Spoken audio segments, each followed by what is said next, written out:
we started in a righty, so most of the boats went for the committee boats. Some boats were so determined to start right, they start extremely late right. And if the wind holds right the whole race, they might have a boat. But otherwise, that's not a good way to start. It's Kent McElroth in 3.525. They started closest to the pin, and they've been headed. Now, if everybody gets headed, they might be doing okay, but if they're the only boat that's headed, they're in trouble. And the fleet has come down a little bit, but not much. Blue Jay took the start. That is Dave Bryant. And there were a few good boats up there, but a lot of people simply started late committee boat, and that's a kind of a cop-out start. You know, that's I don't want to be last kind of start, but it doesn't help you win the race unless you get really lucky. Well, Power just hit a righty a little bit and is down now, and the righty is filled back in for the leaders, which now appears to be Franzel, who tapped right and got even more righty, and that just seems to drop Blue Jay, Dave Bryant, to third.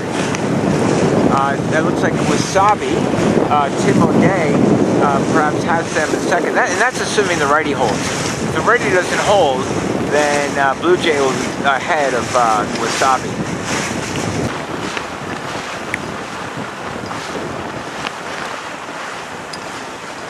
Seems to be sailing the boat pretty well. It's steadier than I expected it to be. When I saw 5 to 10, gusting to 25, I thought the breeze was going to be wacky. But it's been pretty steady, 15.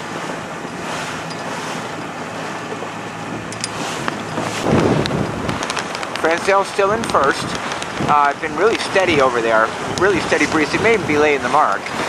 Tim O'Day fighting it out for second on Wasabi, with Dave Bryant, who's now starting to get concerned that they're not getting the header they need and they can't tack and cross Wasabi. Wasabi just got a little lifting black. Oh no, Wasabi's tacking. They've been lifting on port a little bit. The patience paid off for them.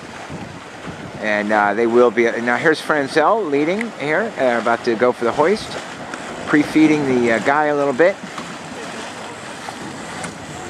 with the orange spinnaker, which probably has a couple of patches in it. Nice spinnaker set right around that mark, and they are gone. A little bit of a lull. Pole just went way forward, and that collapsed the chute. Pole's coming back, and it's fill again. Not nearly as timely a set on Blue Jay, but Tim O'Day's boat appears to be ready. The Hyards should be already going up by now. There they go. They're jumping the Hyard, and they're on their way. Now let's see who's going to be next here. Looks like Matt Flynn, we believe, is steering Mike Cannon's boat around in fourth. Pre-fed there. And they should be jumping that Hyard now. Don't wait until you pass the mark. There they go.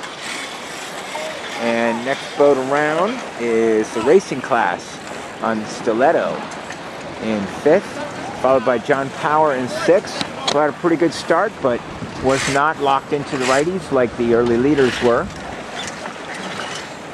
And Russ Hancock on Alex is next, followed by that looks like Fred Baker on Warp Drive. Team. They are also hoisting. Their hoist is going a little slow for some reason. There it goes. It was just busted loose, but they still need to finish getting that Hyard all the way up, and it should fill. Quite a group at the weather mark here. A little bit of yelling for room, and somebody's yelling protest, but I didn't see what it was about. It sounds like Les Beckwith is yelling protest at Sorcerer for not giving them room at that mark. Sorcerer is steered by Kevin Wyatt. And the next boats are on Mars and Eliza, the Adam Berry's boat, followed by Darren Bradford. 35-25, Kent McElroth. And then they started at the pen and then just footed. They were out of the righties when everyone else was in them. That cost them quite a bit. A bunch of boats fighting it out for fourth, and this is going to be close. We can't see lateral separation from our vantage point, but whoever gets a combination of clear air and the puff, it should emerge. Right now, that is Fred Baker in Warp Drive that is emerging in fourth. how Blue Jay got back here, I don't know. They rounded the weather mark second, and now they are in a battle for 5th, 6th, 7th, and 8th. And they don't have a lot. The fleet has separated a little bit, so they've all got clear air. It looks like a couple boats are kind of lifted up top there, and they're trying to bear off onto Blue Jay. Blue Jay may be able to jibe here and stay away from those boats. They're also taking chutes down now for the rounding. So it looks like John Power will own the right mark in the battle for 4th. Fred Baker owns the left mark in the battle for 4th. Blue Jay in the middle of the gate is going to round 7th.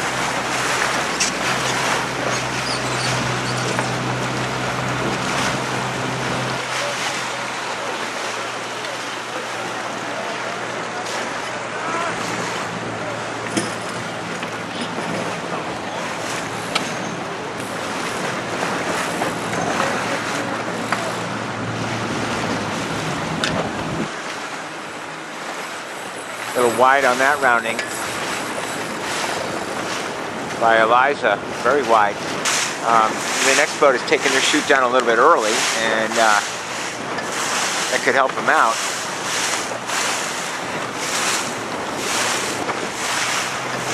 And they're going well now, and in fact they may be laying the pin, but I'm not sure they're going to pick up on it.